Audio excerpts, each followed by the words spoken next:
estuvimos hablando de establecer el reino de Dios, de que venga el reino. Pero hoy queremos comenzar, o en esta serie queremos comenzar a hablar acerca de la soberanía del reino de Dios. Y de qué, y cómo podemos establecer esta soberanía. Sabemos que Dios es rey y es soberano, ¿verdad?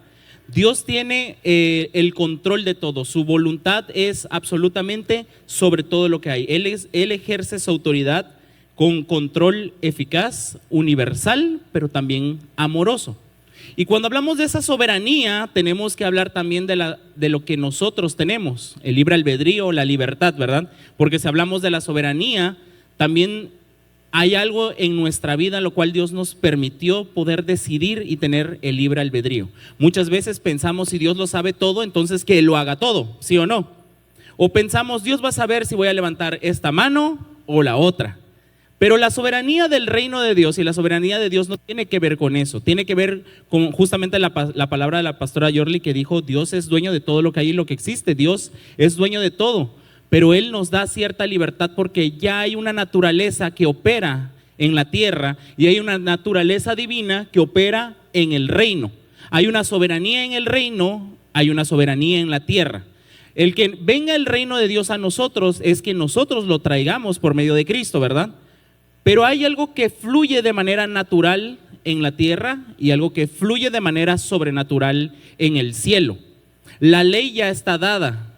La naturaleza sigue su propio curso. No tiene Dios problema con la libertad que nos ha dado. Hay una naturaleza humana y hay una naturaleza ambiental o natural. Los animales, las plantas y la naturaleza, los vientos, las lluvias, ya Dios ya lo hizo todo. Ahora, esa soberanía que hay en la tierra del hombre y de la naturaleza, vamos a decirle la naturaleza humana y la naturaleza ambiental. Por naturaleza ambiental quiero que se entienda por los vientos, por los animales, por todo eso. ¿Sí me estoy explicando acá? La soberanía divina permite también la libertad natural. Los vientos cuando chocan se provocan huracanes. Y muchas veces nosotros decimos, es que Dios mandó un huracán, la naturaleza ya está corriendo en su curso natural. Las plantas crecen, nacen, se van reproduciendo, los animales también se van reproduciendo, todo lo natural sigue su propio ciclo, su propio curso. Y lo mismo sucede con el ser humano. El ser humano sigue su propio ciclo y su propio curso. Pero de pronto, así como se encuentran los vientos y se provocan los huracanes, también se encuentran las personas con diferentes puntos de vista y se crean las discusiones. ¿Estamos ahí? Dios sigue siendo soberano, pero permite que la naturaleza siga su curso. Muchas veces nosotros pensamos que Dios tiene que operar en todas las cosas. ¿Por qué Dios permite que pase un huracán? ¿Por qué Dios ayer permitió que hubiera una lluvia? Y uno se puede levantar molesto y empezar a echar sapos y culebras. No, bendita lluvia que me mojó el carro, la casa y me mojaron los papeles. ¿Y dónde está Dios? ¿Y por qué me pasa esto a mí? ¿Sí o no? Y uno empieza a echarle culpa a esa naturaleza que sigue su curso. Y viene un huracán y ¿será que esto es un castigo de Dios? Y viene un terremoto y ¿será que esto es castigo de Dios?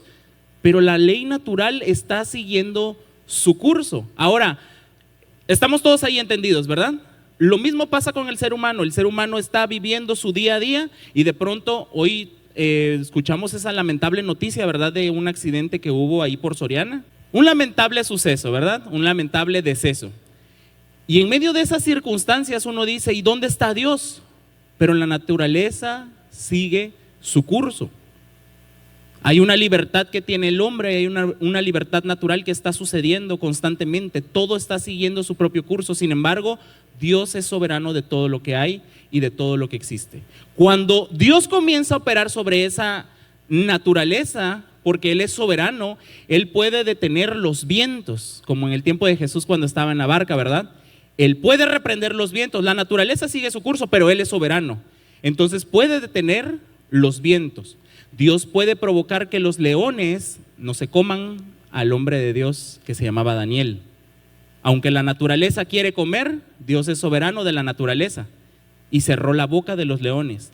Aunque el fuego quema, cuando Sadrach, Mesach y Abednego entraron al horno de fuego, no se quemaron, porque la soberanía de Dios opera sobre todo lo que hay.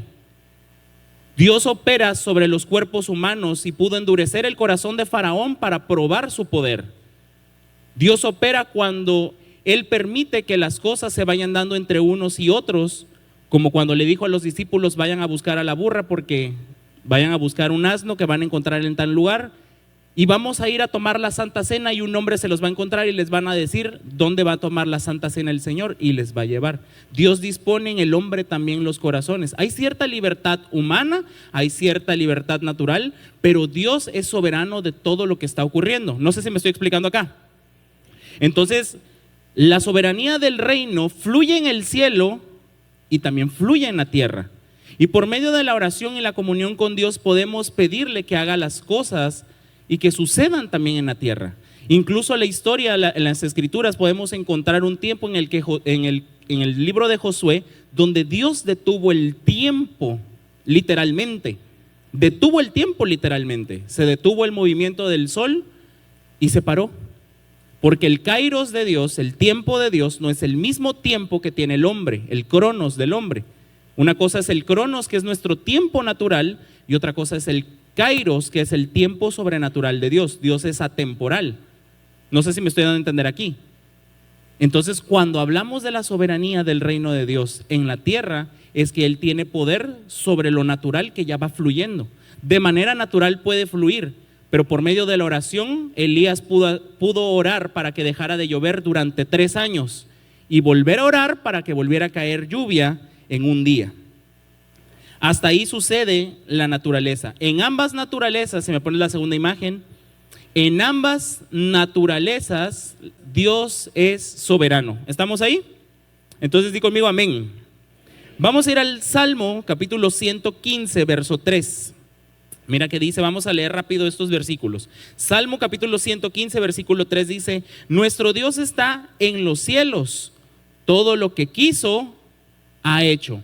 Dios está en el cielo, pero todo lo que Él dice se hace. Salmo 135, verso 6 dice: todo cuanto el Señor quiere. Salmo 135, 6, todo cuanto el Señor quiere lo hace en los cielos, di conmigo, y en la tierra, en los mares y en todos los abismos. Bien que había el salmista cuando decía: ¿a dónde voy a ir yo de tu presencia? ¿Verdad?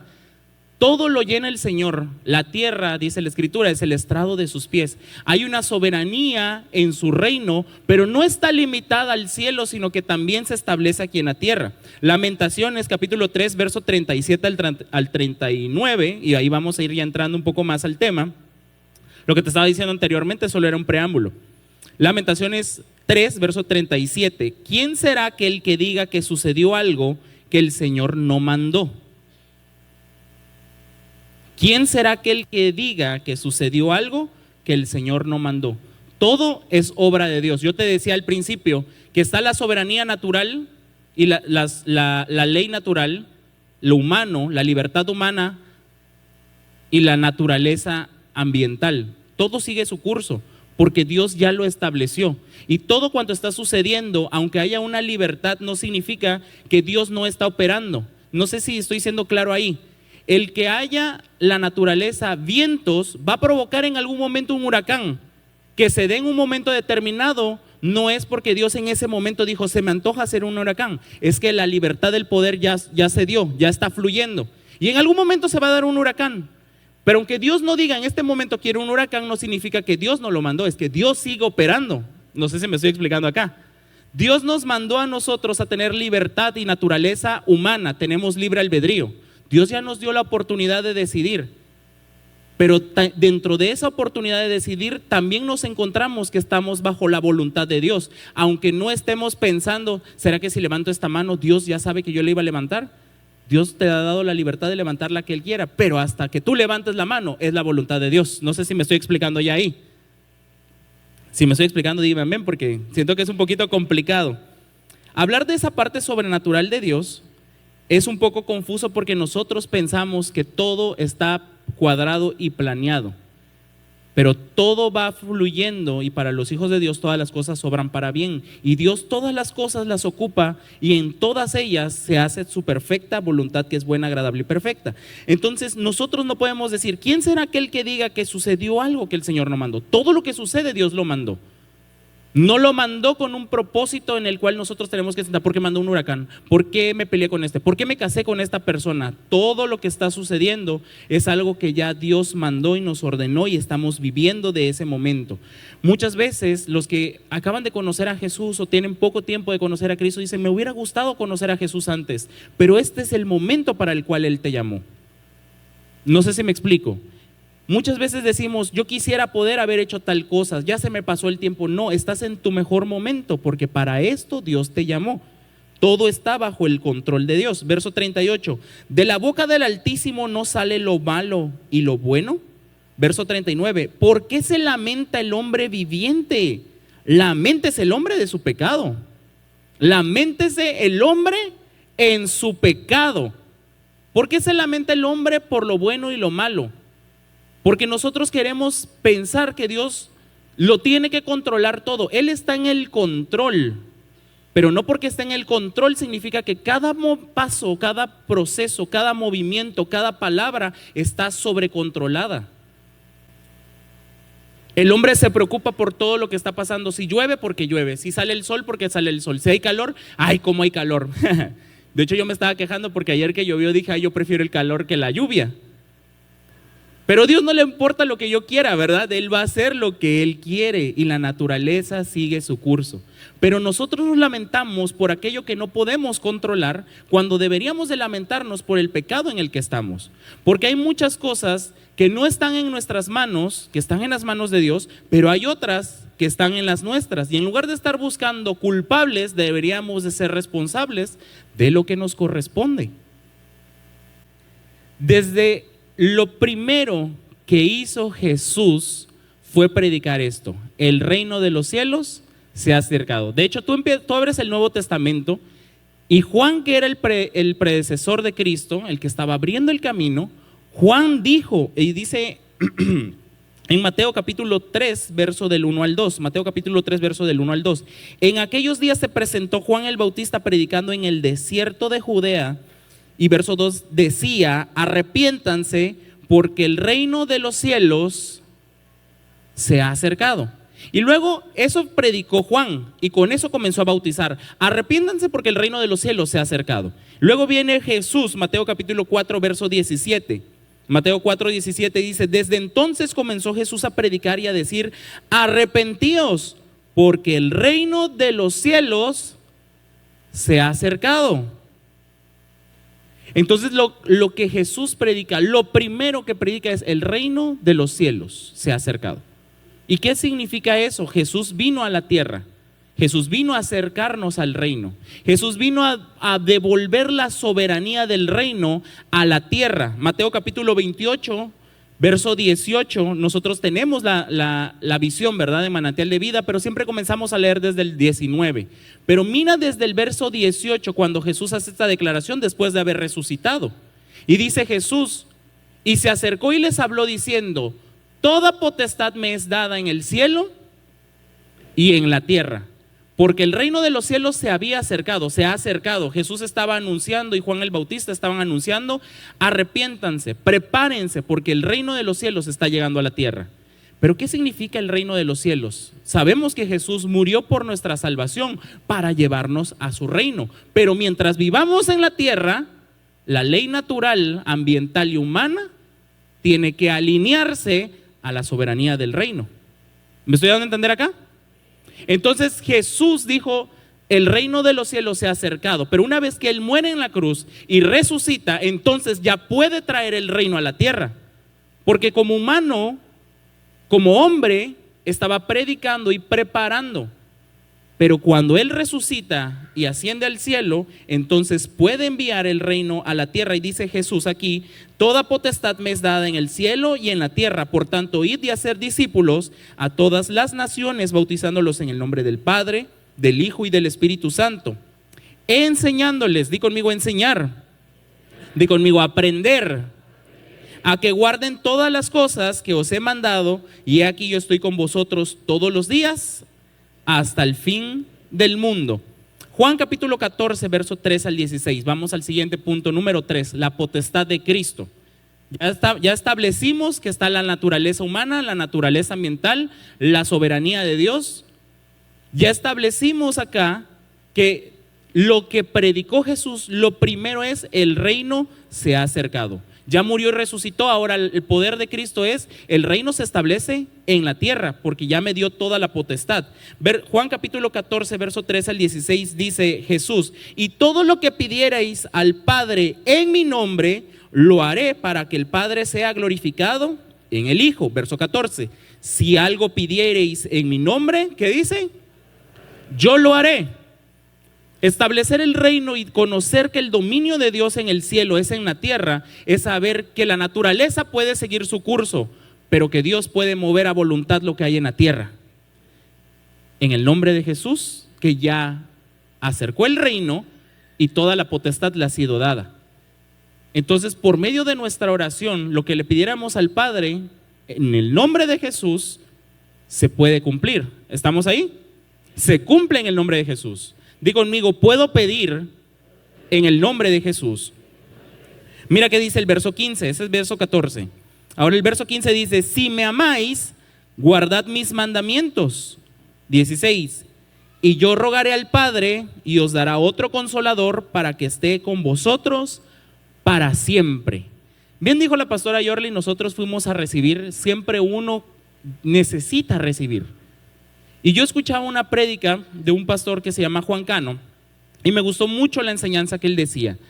Él hablaba acerca de cómo Jesús y el Espíritu Santo trabajan en comunión. Jesús vino a la tierra, obró, y por medio de su obra toda la potestad le ha sido dada. Él ya operó aquí en la tierra, pero cuando Él regresa al cielo, entonces yo me tengo que quitar, pero voy a enviar a otro mayor, el cual es el Espíritu Santo, el cual toda la gracia, el poder y la gloria que estaba en Jesús, la trajo el Espíritu Santo para que ahora esté con nosotros. El cielo está en la tierra por medio del Espíritu Santo, y la soberanía del Espíritu Santo está en nosotros operando constantemente. Estamos ahí, ¿verdad?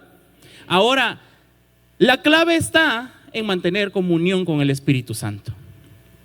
Ahí es donde dejamos de lado la soberanía de Dios. ¿Cómo puede operar Dios si no tenemos al Espíritu Santo? ¿Cómo puede operar Dios si no estamos cerca del Espíritu Santo? Es que Jesús y el Espíritu Santo trabajan en equipo. Por eso dijo: vendrá uno mayor. Juan capítulo 14, verso 16: y yo rogaré al Padre y os dará otro consolador para que esté con vosotros para siempre. Jesús nos dio la salvación y esa salvación tiene que ver con la vida eterna. Pero Jesús no solo murió en la cruz para la vida eterna. Dice la Escritura que por sus llagas nosotros hemos sido curados. Dice la Escritura que Él se hizo pobre para que nosotros fuéramos enriquecidos. Y también para que se restaurara la relación de nuestra familia. Por eso dijo que Él hará volver el corazón de los padres a los hijos y los hijos a los padres. Pero la sanidad, la prosperidad y la restauración son promesas para la tierra. ¿Estamos ahí? Para lo que estamos viviendo ahora y en el momento. Y la soberanía de Dios no solamente es para que separemos una vida eterna en Cristo Jesús. Vuelvo a repetirte que lo que dijo Jesús: el reino de los cielos se ha acercado. Si tú conoces a Cristo y tú piensas que vivir en Jesús solamente se trata de: yo ya tengo vida eterna, yo ya conocí a Jesús, yo ya le entregué mi vida, mi corazón, yo no tengo más nada que hacer, estás equivocado. Porque mientras tú vivas bajo esta ley, esta tierra, bajo la ley natural, la ley ambiental, la ley del hombre, tú vas a continuar viviendo día a día, pero bajo el poder y el dominio de Dios, porque Él quiere que tú tengas una vida abundante. Muchas veces nosotros pensamos que a Dios no le interesa nuestra vida terrenal, y es que a Dios le importa. Él nos ama y nos quiere bendecir grandemente, pero para que seamos bendecidos tenemos que caminar juntamente con Él, no separados de Él. Algo que decía la pastora Yorle ahorita, bien dice la Escritura, que separados de Él nada podéis hacer. Debemos de permanecer unidos a Él, debemos de permanecer unidos al Espíritu Santo. Queremos la gloria divina del cielo, así como Dios obró, ¿verdad? Cuando reprendió los vientos, cuando Pedro caminó sobre el mar. Queremos la gloria divina del cielo sin vivir bajo los mandamientos y sin vivir bajo la comunión con el Espíritu Santo. Queremos pensar que ya a Dios no le importa nada, hasta que yo me muera, ya yo lo veo en el cielo y yo aquí en la tierra ya no tengo nada que cambiar. Pero es que la confrontación que Dios nos da en la tierra es para que aprendamos a corregir nuestra vida y vivamos de una manera mejor, porque Él quiere cambiar muchas de las cosas que nosotros estamos viviendo hoy acá, para que podamos tener una vida abundante. No sé si me estoy explicando. Jesús dijo: toda potestad me es dada en el cielo y en la tierra. No son en el cielo. Jesús no solamente es mi Salvador, Jesús es mi Señor. Jesús no solamente es mi salvación y ya ahí lo veo de lejos y algún día nos volveremos a ver. No, Jesús quiere una vida constante conmigo, de confrontación, de aprendizaje, de amor, de enseñanza. Por eso dijo: vayan y bauticen a las naciones y enséñenles todo lo que les mandé. No solo bautícenlos, no solamente que se conviertan, enséñenles cómo deben de vivir. El reino de los cielos se acercó. Arrepiéntanse, el reino de los cielos se acercó. Ahora el reino ya llegó. ¿Y qué estorba en el reino de Dios? Mateo capítulo 12, verso 25. Mateo capítulo 12, verso 25. Sabiendo Jesús los pensamientos de ellos, les dijo: todo reino dividido contra sí mismo es asolado, y toda ciudad o casa dividida contra sí mismo, ¿qué dice? Todo reino dividido no permanece. ¿Me ponen la siguiente imagen? Creo que es la 3 o la 4.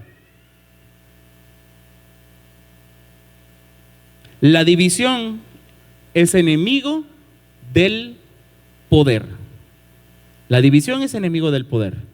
El reino se acerca, la gloria de Dios viene, las promesas de Dios son para la tierra, pero Él nos manda a mantenernos unidos, porque la división es enemigo del poder de Dios. No hay un hombre en la Escritura o una mujer en la Escritura que sea un hombre o una mujer de fe que haya causado división, que haya causado confrontamiento entre ellos a causa de su vanidad. Cuando Jesús dice esto en Mateo capítulo 12, verso 25, sabiendo Jesús el pensamiento de ellos, Jesús estaba sanando enfermos, pero los judíos, los fariseos empezaron a decir: no está sacando demonios por Belcebú. Y Jesús se molestó y dijo: ¿cómo es posible que ustedes digan eso? El Espíritu Santo y yo estamos trabajando, y toda cosa va a ser perdonada, menos la blasfemia contra el Espíritu Santo. En Juan 17, me parece, cuando Jesús hace una oración, dice: que sean uno, como yo en ti y tú en mí, Padre Santo, que ellos sean uno, para que yo esté con ellos y la gloria que me diste yo se la dé a ellos. Es que el reino de Dios no solamente es el poder, sino es la unidad. Y el enemigo del poder de Dios, el enemigo de la presencia de Dios, es la división. Blasfemamos contra el Espíritu Santo cuando hablamos acerca de la división, porque aquí los judíos estaban criticando a Jesús, nunca dijeron del Espíritu Santo. Ellos estaban diciendo: Jesús usa Belcebú para sacar demonios, por medio del espíritu de Belcebú. No dijeron por medio del Espíritu Santo. No fue eso, fue Jesús lo está haciendo influenciado por los demonios. Y Jesús les dijo: a ver, espérense, yo estoy trabajando con el Espíritu Santo, y si ustedes me ofenden a mí, no hay problema, pero están ofendiendo al que es mayor que yo. Ay. En el reino de Dios nosotros debemos de mantenernos en unidad, porque la unidad es una ley del reino, y sin unidad no hay reino y no hay poder. Por eso Jesús dijo: un reino dividido contra sí mismo. Vuelve a Mateo capítulo 12. La unidad es por ley. Mateo capítulo 12, verso 25. Todo reino dividido, di conmigo, todo reino. ¿De qué estamos hablando? ¿De la soberanía? Del reino. ¿Cómo podemos predicar de la soberanía del reino de Dios si estamos divididos? Cuando venimos acá a orar, oramos por los que amo, ¿verdad? ¿Cómo se llama el servicio? Orando por los que amo. Y tú tienes tus peticiones de oración. Si alguien piensa o alguien, no sé, dice: no voy a orar por ese porque me cae mal, ¿qué poder de Dios puede fluir ahí? No es que se está pidiendo mucho, que le voy a orar por él, que pida mejor por él. Cuando nosotros nos encargamos de las cosas de Dios, Dios se encarga de lo nuestro. Cuando nosotros queremos apartar los primeros lugares o darle lo mejor a nuestra familia y descuidamos a los hijos de Dios, no estamos obrando con el amor que Él nos tiene. No sé si me explico. Muchas veces cuando venimos a servir, en el área en que te toque servir, a ti te toca servirle a los hijos de Dios, no a los tuyos. De los tuyos Dios se va a encargar. A nosotros nos toca amar lo que Dios ama, y eso es toda la ley y los profetas. Ahora vámonos a Mateo, y aquí es donde vamos a leer bien adentrados, capítulo 18, verso 15 en adelante. Mateo capítulo 18, verso 15. Mira qué dice el Señor. Por tanto, si tu hermano peca contra ti, ve y repréndele estando tú y él solos. Si te oyere, has ganado un hermano.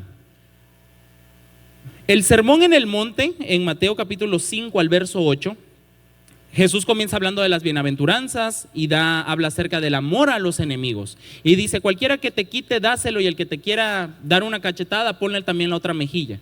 Y nosotros como creyentes muchas veces decimos, sí, entonces a mí el diablo quiere que yo sea su trapeador, ¿no? O sea, yo voy a ir a darle la mejilla a todos para que me golpeen. ¿Sí o no alguna vez ha empezado eso? El amor al prójimo no se traduce de esa manera, porque claramente la Escritura nos repite una y otra vez que debemos amar al prójimo. Sin amor, sin unidad, no hay poder. ¿Qué podemos orar si estamos en desunidad o estamos en constante guerra? Un reino dividido contra sí mismo está siendo asolado. El hombre y la mujer de Dios que está operando en un grupo de amistad, o acá predicando, o acá ministrando, detrás está el Espíritu Santo. Y estamos trabajando en equipo para que todo fluya. Cada servidor que viene y hace una labor y está sirviendo, está operando bajo el Espíritu Santo. Y a lo mejor tenga malas actitudes y te diga, quítate de ese asiento porque se va a sentar otra persona ahí. Y tú te volteas con ganas de matarlo y decir, bueno, ¿y este cristiano qué le pasó? Aunque nosotros no lo vemos, Dios está operando ahí. La ley natural sigue su curso, pero Dios está operando. Naturalmente nos enoja porque todos traemos un carácter y una forma de pensar distinto, pero no significa que Dios no está ahí. Para algo Dios nos mandó a estar en la iglesia y a tener que confrontarnos los unos con los otros, pero Dios sigue al mando. No sé si me estoy explicando acá. Nosotros no podemos pretender venir a pedirle a Dios y tener, ¿cómo se dice? Heridas en el corazón o astillas en el corazón para con los demás. Por eso la Escritura dice, si tú te acuerdas que tu hermano pecó contra ti o tienes algo contra tu hermano, deja tu ofrenda y ve y reconcíliate con tu hermano, y luego vienes y presentas tu ofrenda. Porque para el Señor es tan importante la relación que tenemos con los demás, y no significa que somos el trapeador del diablo para que los demás hagan con nosotros lo que ellos quieren. ¿Me estoy explicando acá? Tenemos que aprender a ser mansos porque Jesús nos manda a ser mansos y humildes, pero tampoco significa que tenemos que dejar que nos pisoteen. Por eso la Escritura dice acá, Mateo capítulo 18, verso 15. Por tanto, si tu hermano peca contra ti, ¿qué debes de hacer? Ve y repréndele. No es ve y quédate callado y vuélvele a dar la mejilla para que te golpee otra vez. No, es ve y reprende, ve y habla con él, ve y busca si puedes solucionar eso. ¿Sabes qué? No me gustó eso que tú hiciste, y a lo mejor nos podamos discutir, pero esto se tiene que solucionar. Muchas veces nosotros pensamos que el amor al prójimo tiene que ver con que nosotros seamos el tapete de los demás, que siempre vamos a ser los cristianos que se quedan callados, pero no, el Señor nos manda a confrontar aquello que está mal, porque solo por medio de la confrontación vamos a sacar lo que es correcto. Ahora, ¿qué sigue diciendo? Verso 16, mas si no te oyere, bueno, estos son unos cabezones aquí que no quieren escuchar, ¿verdad? Tú vas y tratas de confrontarlo y me dices, pastor, pero yo ya se lo dije, verso 16, bueno, si no te oye, toma aún contigo a 1 o 2 para que de la boca de 2 o 3 testigos conste toda palabra. Y si no los oyere a ellos, dilo a la iglesia. Y si no oye a la iglesia, tenlo por gentil y publicano. No lo vas a poder expulsar, pero ya sabes con quién estás tratando. Ay. El reino de Dios tiene poder, pero ese poder no se manifiesta si hay división. Para que Dios opere tiene que haber unidad. En medio del poder de Dios, todos queremos ver los milagros. Yo te decía al principio, en la Escritura dice que Dios detuvo el tiempo. Y a lo mejor tú dices, mañana voy a orar para que se detenga el tiempo antes de que yo entre al trabajo y me eche otra pestaña de 8 horas, porque me desvelé. En el corazón y en el deseo de nosotros quisiéramos ver lo sobrenatural de Dios, ¿verdad? Qué calor hace, voy a orar para que venga una ventisca fuerte aquí. Estamos pensando en puras como, ¿cómo se diría? Como fantasías. Son fantasías. Pero aún dentro de esas fantasías hay oraciones que sí estamos pidiendo con amor y con fervor. Le estamos diciendo, Señor, úsame de verdad para que yo pueda orar por los enfermos y los enfermos sanen. Úsame, Señor, o permite que mi oración llegue al cielo para que haya la provisión financiera. Señor, escucha mi oración y haz que mi esposo o mi esposa se reconcilie este matrimonio, que mis padres se vuelvan a juntar, que mis hijos regresen a lo correcto, que deje a esa persona que le está mal influenciando, amigo o pareja. ¿Sí o no?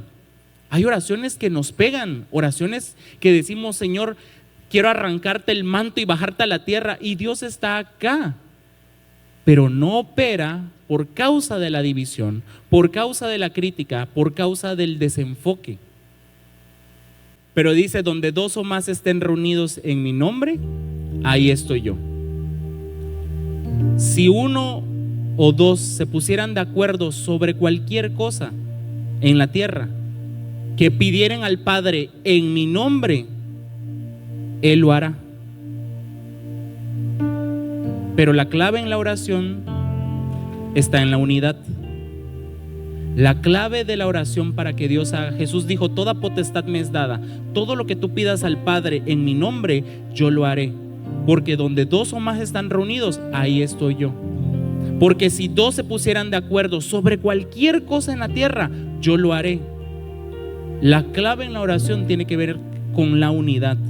Si tú vienes con peticiones delante de Dios y vienes diciéndole, Señor, yo quiero que me escuches, y tú te sientes desesperado porque alguien te escuche, porque Dios te escuche, por de esas veces que tú estás orando y dices, Señor, por favor, mira, o me cargas para que yo te llegue al oído, o te agarro del vestido y te jalo hasta acá abajo para que te tenga yo cerca aquí en la tierra. A veces sentimos oraciones así desesperantes, con ganas de que Dios nos diga, sí te escuché o te estoy escuchando. ¿Alguna vez has orado de esa manera? ¿Alguna vez has sentido esa necesidad? Ponte de acuerdo con alguien para orar por eso.